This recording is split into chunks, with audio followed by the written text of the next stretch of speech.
Mi padre vació mi cuenta bancaria después de que me negué a cubrir la deuda de $25,000 de mi hermana. No dije nada.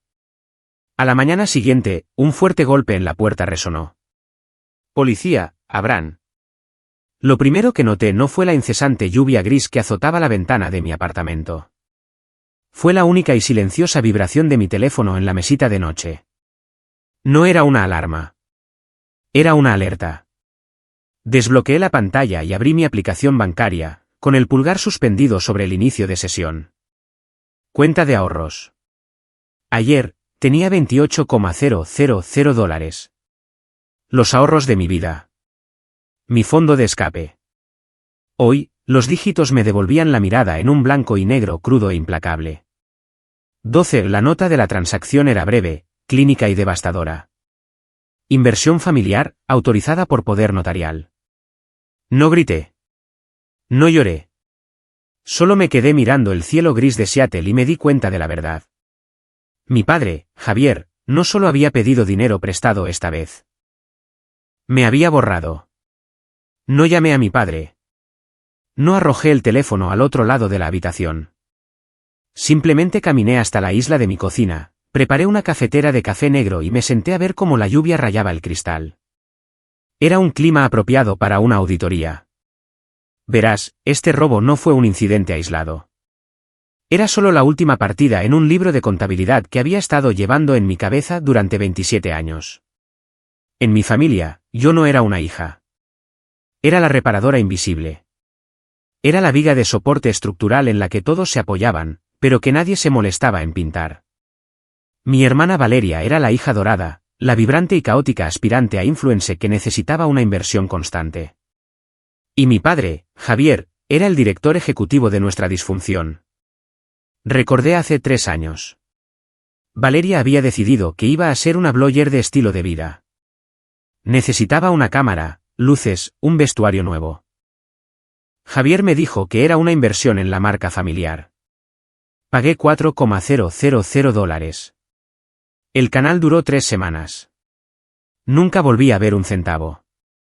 Hace 2 años, la transmisión del Jaguar antiguo de Javier se estropeó. Me llamó a mí, no a una grúa. Dijo que andaba corto de liquidez en ese momento. Pagué $3,000. No dijo gracias. Dijo, buena chica.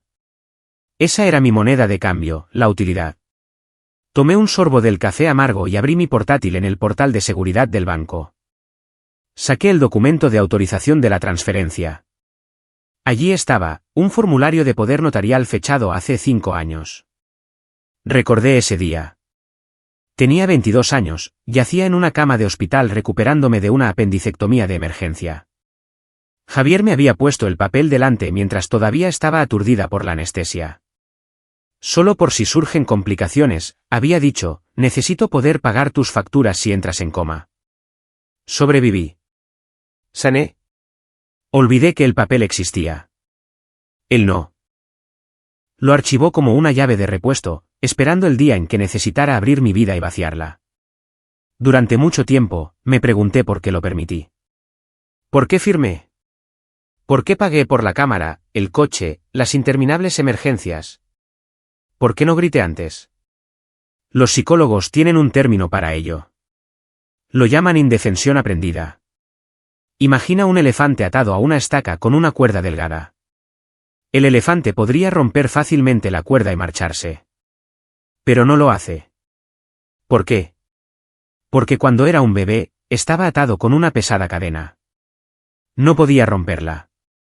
Luchó y luchó, pero la cadena aguantó. Finalmente, el elefante bebé aprendió que luchar era inútil. Aprendió que el límite era absoluto. Así que, cuando creció, aunque se volvió lo suficientemente fuerte como para arrancar la estaca del suelo, dejó de intentarlo. No es la cuerda lo que sujeta al elefante. Es el recuerdo de la cadena. Esa era yo. Yo era el elefante. Mi padre me había condicionado desde niña a creer que mis recursos eran propiedad de la comunidad. Me enseñó que mi autonomía era un privilegio que él concedía, no un derecho que yo poseía. Pagué mi alquiler por existir en esta familia con mi silencio y mis ahorros. Creía que si daba lo suficiente, si era lo suficientemente útil, no me harían daño. Pero al ver ese saldo cero, la cadena invisible finalmente se rompió. El condicionamiento se quebró. Esto no era una familia poniendo en común sus recursos para sobrevivir a una crisis. Esto era un parásito matando a su huésped. Yo no estaba a salvo. Estaba siendo cosechada. Terminé mi café. El calor no llegó a mi pecho, que permanecía frío y hueco. No iba a llorar por el dinero. Llorar es para la gente que todavía tiene la esperanza de que a la otra persona le importe. Ahora sabía que no era así. Esto no era un malentendido. Era una declaración de guerra. Abrí una nueva pestaña en mi navegador. Era hora de cambiar las cerraduras. Me senté en la isla de la cocina, la luz azul de la pantalla de mi portátil reflejada en mis ojos. El bloqueo digital no fue un berrinche. Fue un procedimiento de cuarentena. Clic revocar poder notarial. Confirmar. Clic congelar informe de crédito en las 3 agencias. Confirmar. Clic forzar cierre de sesión en todos los dispositivos. Confirmar. Cambié cada contraseña a una cadena aleatoria de 40 caracteres. Contacté con el departamento de fraudes del banco y presenté una declaración jurada. No pedí que me devolvieran el dinero todavía. Solo detuve la hemorragia. Tardé 45 minutos en desmantelar el acceso que Javier había disfrutado durante 5 años. A las 9:15, sonó mi teléfono. La pantalla se iluminó con el nombre papá. No contesté. Dejé que sonara hasta que saltó el buzón de voz. Luego sonó una y otra vez. Al cuarto intento, contesté. No dije hola. Solo me llevé el teléfono a la oreja y esperé. Sofía, ¿qué demonios está pasando con el portal del banco? La voz de Javier no era culpable. Estaba molesta. Era el tono de un director ejecutivo hablando con un departamento de informática incompetente. Estoy tratando de transferir los 2,000 restantes a la cuenta de depósito y me dice acceso denegado. Tienes que llamarlos. Arréglalo ahora. No llamaba para disculparse por robar $28,000. Llamaba para quejarse de que no podía robar los 2 últimos. He revocado el acceso, Javier, dije. Mi voz me sonó extraña. Plana, metálica, como una grabación. ¿Qué has hecho? La incredulidad en su voz era genuina. Deshazlo inmediatamente. Estamos en medio de una crisis. La inversión de negocios de Valeria salió mal. Los acreedores no están esperando. No fue una inversión de negocios, dije. Fue una deuda de juego en línea. Vi los códigos de transacción en el extracto antes de que los ocultaras. Es un problema de liquidez, gritó, perdiendo la compostura. ¿Es tu hermana? Si no pagamos esto antes del mediodía, van a embargar su sueldo. ¿Quieres que su reputación se arruine? ¿Quieres que esta familia se destruya por un error administrativo? Lo escuché despotricar sobre la unidad familiar y los sacrificios. Y de repente, todo tuvo sentido. Me di cuenta de por qué podía hacer esto sin una pizca de remordimiento. Se llama la trampa de la normalización. En una familia sana, los individuos son árboles separados en un bosque, creciendo uno al lado del otro. En un sistema familiar narcisista, la familia es un único organismo y el padre es el cerebro. Todos los demás son solo partes del cuerpo. Valeria era el corazón, el órgano vital que debía ser protegido a toda costa porque bombeaba la sangre del ego que mantenía a Javier sintiéndose importante. Y yo no era el corazón. Era una extremidad. Era un riñón. Útil, claro, pero si el corazón está fallando, no le pides permiso al riñón para cosechar sus recursos. Simplemente los tomas. Para Javier, vaciar mi cuenta no era un robo. Era solo reasignar sangre de una parte desechable del cuerpo a la vital. No me estaba robando porque, en su mente, yo no existía realmente como una persona separada. Solo era una extensión de él. El dinero se ha ido, Sofía, gritó, desesperado. Ahora somos un equipo. Estás acaparando recursos mientras el barco se hunde. Yo no estoy en el barco, dije. Estoy en el muelle y tú acabas de quemar el puente. Colgué. No lo bloqueé. Quería que supiera que estaba recibiendo sus llamadas y eligiendo no contestar. 10 minutos después, mi teléfono vibró con una notificación de Instagram. Era Valeria. Había publicado un vídeo en su historia. Estaba llorando, la lágrima perfecta deslizándose por su mejilla, filtrada para parecer suave y vulnerable. Es tan difícil, susurró a sus 50,000 seguidores cuando las personas que se supone que deben apoyarte resultan ser tóxicas. Algunas personas quieren verte fracasar solo para sentirse superiores. Por favor, enviad buenas vibras. Mi familia está pasando por un mal momento ahora mismo. Mis amigos en común empezaron a acribillar mi teléfono. ¿Está todo bien? Valeria parece devastada. Llama a tu hermana. No respondí a ninguno. Cerré la aplicación. Que se queden con el ruido. Yo tenía trabajo que hacer. Agarré mi abrigo y mis llaves. Era hora de conducir a las afueras de la ciudad. Necesitaba ver a la única persona que Javier había intentado borrar de nuestra historia. Conduje hacia el norte, dejando atrás el horizonte de vidrio y acero de Seattle. La lluvia pasó de una llovizna a un aguacero mientras cruzaba la línea del condado hacia Snohomish. Me dirigía al único lugar que Javier nunca visitaba. La tía Cristina vivía en una pequeña casa de madera en forma de A, desgastada por el tiempo, escondida detrás de un muro de abetos de Douglas. En mi familia, Cristina era el cuento con moraleja. Javier siempre se refería a ella como inestable o difícil. Nos dijo que se había aislado de la familia porque estaba celosa de su éxito. No había hablado con ella en 7 años. Pero mientras entraba en su camino de grava, me di cuenta de que inestable era solo la palabra clave de Javier para incontrolable. Estaba esperando en el porche, con un cigarrillo encendido en la mano, observando mi coche con ojos agudos e inteligentes. No parecía sorprendida. Parecía como si hubiera estado mirando su reloj. Salí del coche. No ofrecí un abrazo. No entablé una conversación trivial. Vació las cuentas, dije. Cristina dio una larga calada a su cigarrillo y exhaló una nube de humo en el aire húmedo. 28,000 adivinó. ¿Cómo lo supiste? Porque ese es aproximadamente el límite para una transferencia bancaria estándar sin activar una revisión federal, dijo, girándose hacia la puerta. Entra. He estado guardando un expediente para ti desde que tenías 12 años. Su sala de estar era pequeña, abarrotada de libros y olía a salvia y papel viejo. No era el showroom estéril en el que vivía mi padre. Se sentía vivido. Seguro. Se dirigió a una pesada caja fuerte de hierro en la esquina, giró el dial con facilidad experta y sacó un sobre grueso y amarillento. Javier no es un genio de los negocios, Sofía dijo, sentándose frente a mí. Es un caníbal. Se come a las personas más cercanas a él para mantenerse alimentado. Me lo hizo a mí hace 20 años. Robó las joyas de nuestra madre para financiar su primera empresa. Cuando amenacé con llamar a la policía, convenció a todos de que estaba loca. Me aisló para proteger su narrativa. Deslizó el sobre la mesa de café. Aterrizó con un ruido sordo. Pero cometió un error, continuó. Se olvidó de que nuestro padre, tu abuelo, lo veía claramente. Javier cree que es dueño de las tierras ancestrales en el valle de Skagit.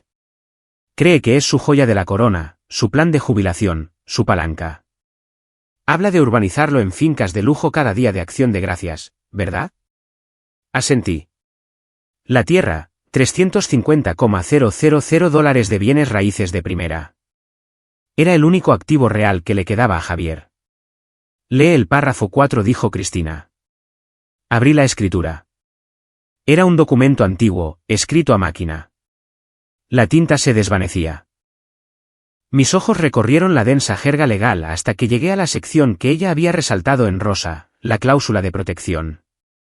En el caso de que se descubra que cualquier beneficiario principal ha cometido malversación financiera probada, fraude o robo contra cualquier descendiente directo del otorgante, su interés en esta propiedad será inmediatamente anulado.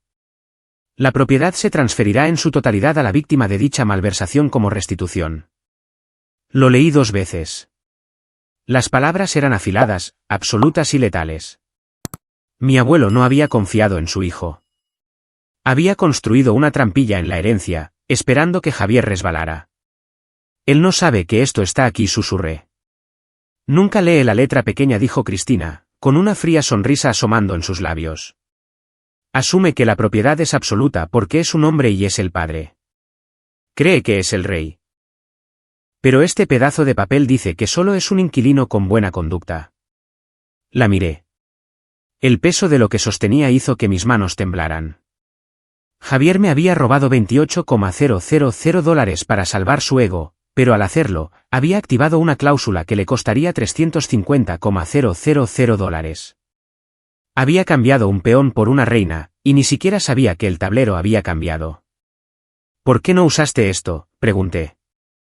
Porque nunca me robó dinero en efectivo, dijo. Robó reliquias familiares. Más difícil de probar. Pero una transferencia bancaria, una auditoría del banco. Eso es una prueba irrefutable de malversación. Tienes la prueba del delito, Sofía. Yo solo te estoy dando la bala. Extendió la mano y golpeó el documento. Cree que eres débil. Cree que absorberás la pérdida para mantener la paz. Demuéstrale que está equivocado. Deslicé la escritura de nuevo en el sobre. Ya no me sentía como una víctima. Me sentía como una verdugo a la que acababan de entregar la orden. ¿Conoces a un buen abogado?, pregunté.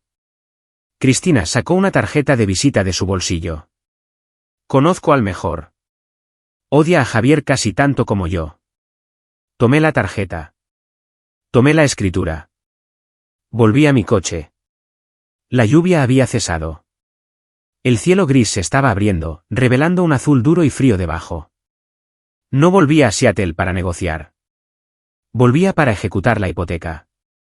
El despacho del abogado estaba en una torre de cristal que perforaba el horizonte de Seattle, un marcado contraste con la escondida casa de madera de la tía Cristina. Se llamaba Marcos, y no parecía un hombre que se dedicara a charlas triviales.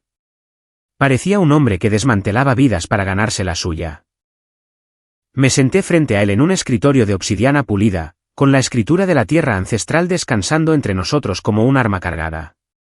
La cláusula es válida, dijo Marcos, su voz seca como el polvo. Inexpugnable. De hecho, tu abuelo sabía exactamente lo que hacía. Construyó una trampilla en el patrimonio, y tu padre acaba de pasar por encima. Entonces, ¿podemos solicitar la anulación?, pregunté. Podemos, dijo Marcos. Pero antes de apretar el gatillo, investigué un poco. Quería entender la urgencia. ¿Por qué un hombre con activos significativos necesitaría robar $28,000 en efectivo de la noche a la mañana? ¿Por qué no liquidar acciones? ¿Por qué no pedir un préstamo contra la propiedad? ¿Por qué robar a su propia hija? Giró su monitor. En la pantalla había una copia escaneada de un contrato de préstamo de una firma de préstamos privados, del tipo que opera en las áreas grises de la ley donde las tasas de interés son usureras y los cobros son agresivos. El monto del préstamo era de $28,000. La prestataria era Valeria. Pero había un CEO firmante. ¿Reconoces esta firma?, preguntó Marcos, haciendo zoom. Me incliné. La caligrafía era irregular, apresurada, pero inconfundible. Javier P. Herrera, mi padre. El loceo firmó, dije, sintiendo una nueva ola de amargura. Por supuesto que lo hizo. Él fomentó su adicción al juego. Mira más de cerca, dijo Marcos. Pulsó algunas teclas, mostrando una imagen de comparación. A la izquierda estaba la firma en el documento del préstamo. A la derecha estaba la firma en el formulario de poder notarial que mi padre había usado para robarme. Los puntos de presión están mal, explicó Marcos, trazando los bucles con su cursor. La inclinación de la J es demasiado aguda. Y mira la fecha en la solicitud de préstamo. 14 de junio.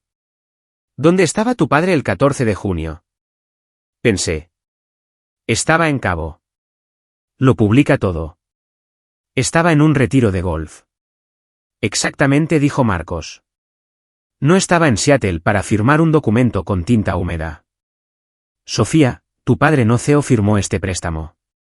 La revelación me golpeó como un golpe físico. La habitación pareció inclinarse. Valeria lo falsificó, susurré. Ella falsificó su firma para obtener el dinero, confirmó Marcos. Y cuando lo perdió todo jugando, los prestamistas vinieron a llamar. No solo querían su dinero de vuelta. Le dijeron a Javier que la firma estaba en disputa. Amenazaron con entregar el archivo al fiscal del distrito por robo de identidad y fraude a menos que el saldo se pagara en su totalidad de inmediato. Me recliné, el aire abandonando mis pulmones.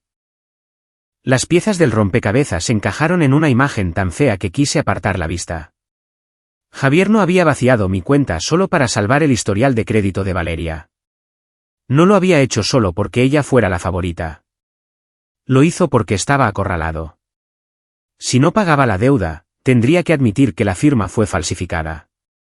Si admitía que la firma fue falsificada, tendría que enviar a su hija dorada a la cárcel por fraude. Tuvo que elegir.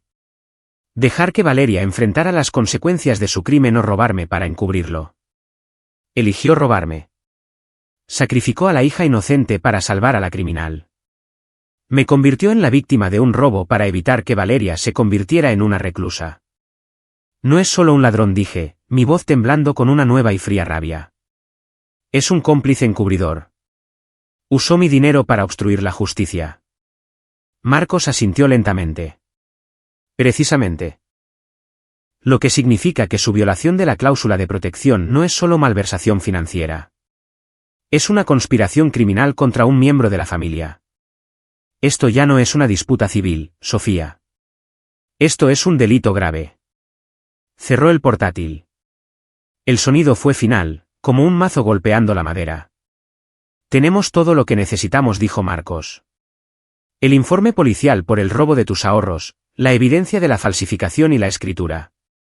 No solo nos quedamos con la tierra, Sofía. Nos quedamos con su libertad. Miré la lluvia que rayaba la ventana, difuminando la ciudad en manchas grises. Durante años, me había preguntado por qué no era suficiente para él, por qué no podía ganarme su protección. Ahora, lo sabía. Nunca fui una persona para él. Era una garantía. Era la póliza de seguro que cobró para salvar lo que realmente amaba. Su reflejo en Valeria. Hazlo, dije. Presenta los papeles. Llama a la policía. Marcos cogió el teléfono. Quizá quieras hacerte a un lado, dijo. Cuando esta estructura se derrumbe, va a ser ruidoso. No me hice a un lado. Quería verlo caer. El viaje en ascensor hasta el ático de la Torre Renir fue silencioso. Las paredes de espejo nos reflejaban, Marcos con su traje de carbón sosteniendo un portafolio de cuero como un arma, dos oficiales uniformados, impasibles e imponentes, y yo. Me veía diferente a como me veía hace 3 días. No era la chica en pantalones de chándal grises mirando un saldo cero. Llevaba una chaqueta estructurada, el pelo recogido. Parecía una auditora llegando para una inspección sorpresa. Salimos a la alfombra de felpa del pasillo. La puerta de Javier era de caoba pulida con un brillo que probablemente costó más que mi primer coche. No llamé. Dejé que el oficial lo hiciera. 3 golpes secos y autoritarios que resonaron como disparos. Tardó un momento. Luego, el cerrojo hizo clic. Javier abrió la puerta, un vaso de whisky en la mano, vistiendo un suéter de cachemira. Parecía molesto, esperando una entrega o un vecino. Cuando me vio, su labio se curvó en esa mueca familiar. Sofía suspiró, sin siquiera mirar a la gente detrás de mí todavía. Finalmente has entrado en razón. Mira, estoy dispuesto a perdonar el pequeño berrinche con el portal del banco. Si tú. Entonces vio las placas. El color se le fue de la cara tan rápido que pareció un efecto físico, como si la gravedad le arrastrara la sangre a los zapatos. Retrocedió un paso. ¿Qué es esto? Javier Herrera, preguntó el oficial principal. Tenemos una denuncia presentada por la transferencia no autorizada de $28,000 de las cuentas de Sofía Herrera. Eso es un asunto familiar, tartamudeó Javier, sus ojos saltando entre yo y la policía. Fue una transferencia interna, un malentendido. Sofía, díselo. No dije ni una palabra. Solo lo miré.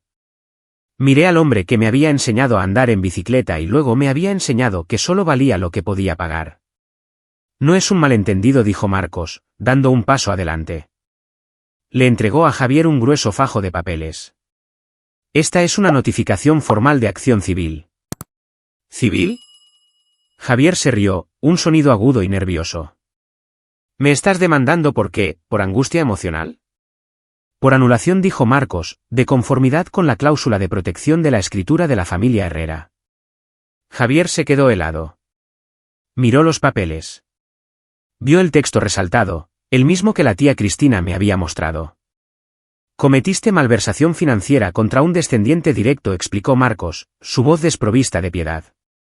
Bajo los términos del testamento de tu padre, esa acción desencadena una anulación inmediata de tu interés en la propiedad del Valle de Escajit. La propiedad se transfiere a la víctima como restitución. No puedes quitarme la tierra, susurró Javier. Ese es mi retiro. Eso vale $300,000. 350, corregí suavemente. El valor de mercado subió. Sofía, por favor, dijo. Y por primera vez en mi vida, vi miedo real en sus ojos. No ira, terror. No puedes hacer esto. Por 28.000. Te lo devolveré. Encontraré el dinero. No te lleves la tierra. Ya no se trata del dinero, papá, dije. Se trata del crimen. No tuve elección, gritó, retrocediendo hacia el vestíbulo. Valeria apareció en el pasillo detrás de él, vistiendo una bata de seda, confundida. «Papá». «¿Quién es?», preguntó. Javier se giró, apuntándola con un dedo tembloroso. La hija dorada estaba a punto de ser fundida. «Es su culpa», les gritó a los oficiales. «Falsificó mi firma. Sacó los préstamos. Tuve que pagarlos o iba a ir a la cárcel. La estaba protegiendo. Arréstenla a ella».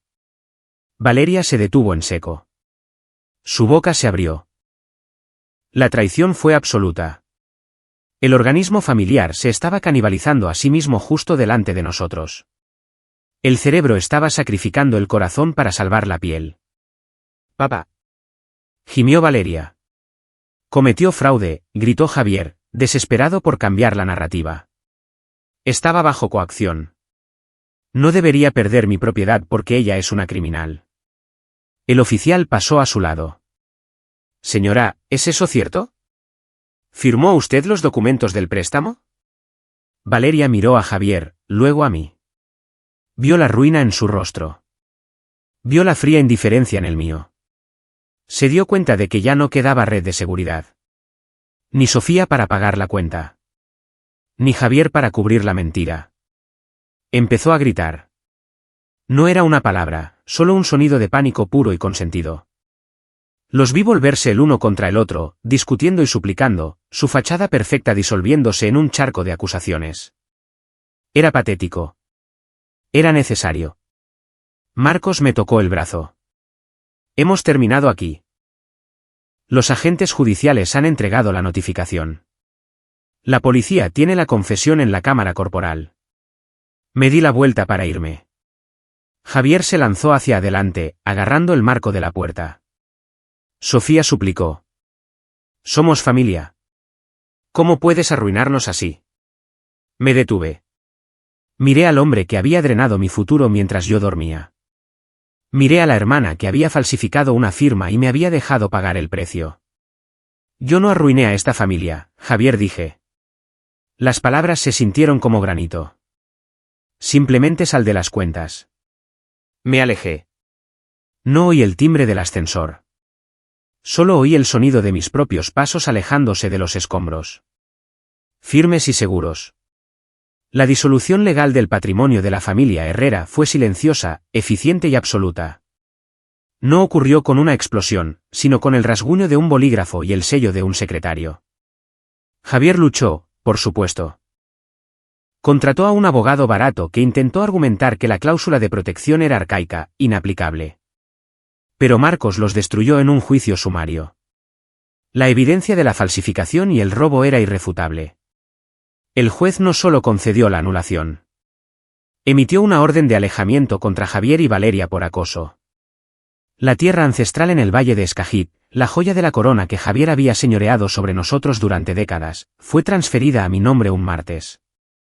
Para el miércoles, la puse en venta. No quería la tierra. No quería la historia. Quería la liquidación.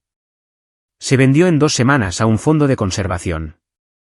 Las ganancias, $350,000, llegaron a mi cuenta en una tarde soleada. Me senté en mi nuevo apartamento, un loft bañado por el sol en Ballard con ventanales de suelo a techo que daban al sur, lejos de las tormentas grises del pasado. Miré el saldo. Era una cifra asombrosa. Pero al mirarla, me di cuenta de algo profundo. Esto no era solo ganar la lotería. Ni siquiera era solo venganza. Era una cosecha. Hay un concepto en filosofía llamado la justicia del sembrador. Distingue entre 2 tipos de justicia. Está la justicia retributiva, que trata sobre el castigo.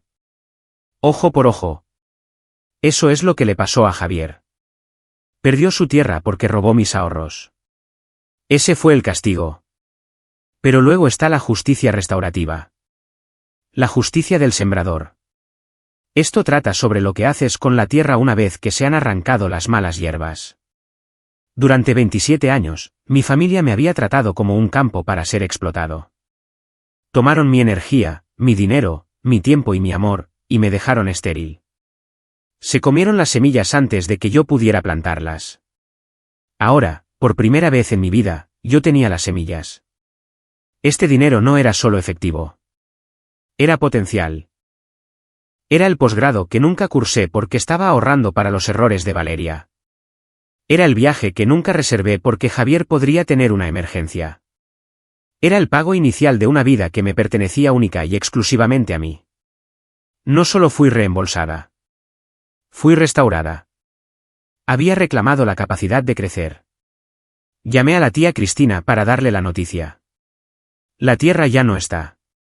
La vendí, le dije. Bien, dijo, su voz rasposa de satisfacción. Javier nunca mereció la tierra bajo sus pies. No solo vendiste una propiedad, Sofía. Vendiste la carga. Me siento ligera, admití. Así se siente soltar el peso muerto, dijo. Ahora ve y vive. Esa es la única venganza que dura. Colgué y caminé hacia la ventana. El sol se estaba poniendo, convirtiendo las montañas olímpicas en una silueta de púrpura y oro. Mi teléfono estaba en silencio. Sin demandas, sin crisis, sin notificaciones de robo. Había perdido un padre y una hermana. Sabía que el duelo me golpearía eventualmente, en momentos de calma. Pero mirando el horizonte, supe que realmente no había perdido una familia. Había sobrevivido a un parásito. Tomé un sorbo de mi vino. Sabía a uvas, no a vinagre. Sabía a propiedad. No arruiné a mi familia. Simplemente, y de forma permanente, saldé las cuentas. Y por primera vez, estaba en números negros.